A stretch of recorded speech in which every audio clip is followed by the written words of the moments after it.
Genesis 1. The beginning. In the beginning, God created the heavens and the earth. Now, the earth was formless and empty. Darkness was over the surface of the deep, and the Spirit of God was hovering over the waters. And God said, "Let there be light," and there was light. God saw that the light was good, and he separated the light from the darkness. God called the light day, and the darkness he called night. And there was evening, and there was morning the first day. And God said, "Let there be a vault between the waters to separate water from water." So God made the vault and separated the water under the vault from the water above it. And it was so. God called the vault sky. And there was evening, and there was morning the second day. And God said, "Let the water under the sky be gathered to one place, and let dry ground appear." And it was so. God called the dry ground land, and the gathered waters he called seas. And God saw that it was good. Then God said, "Let the land produce vegetation, seed-bearing plants and trees on the land, that bear fruit with seed in it, according to their various kinds." And it was so. The land produced vegetation, plants bearing seed according to their kinds, and trees bearing fruit with seed in it, according to their kinds. And God saw that it was good. And there was evening, and there was morning the third day. And God said, "Let there be lights in the vault of the sky to separate the day from the night, and let them serve as signs to mark sacred times, and days, and years. And let them be lights in the vault of the sky to give light on the earth."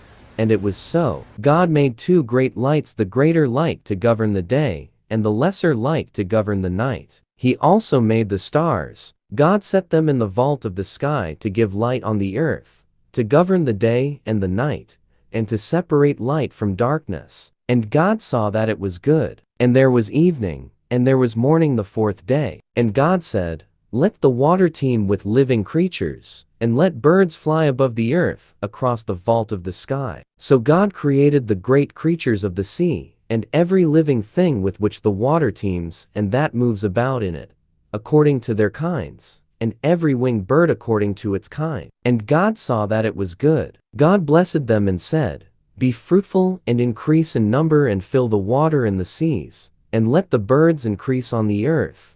And there was evening, and there was morning the fifth day. And God said, "Let the land produce living creatures according to their kinds, the livestock, the creatures that move along the ground, and the wild animals, each according to its kind."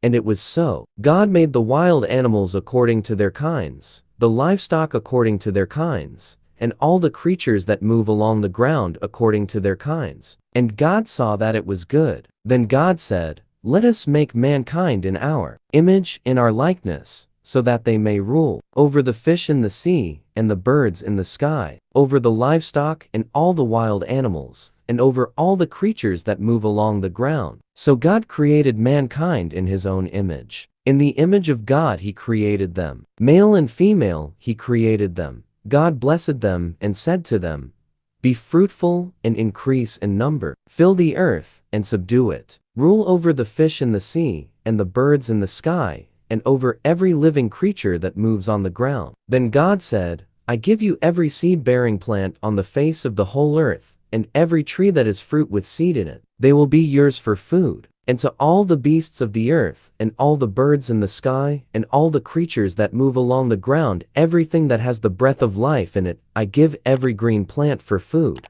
And it was so. God saw all that he had made, and it was very good. And there was evening, and there was morning the sixth day.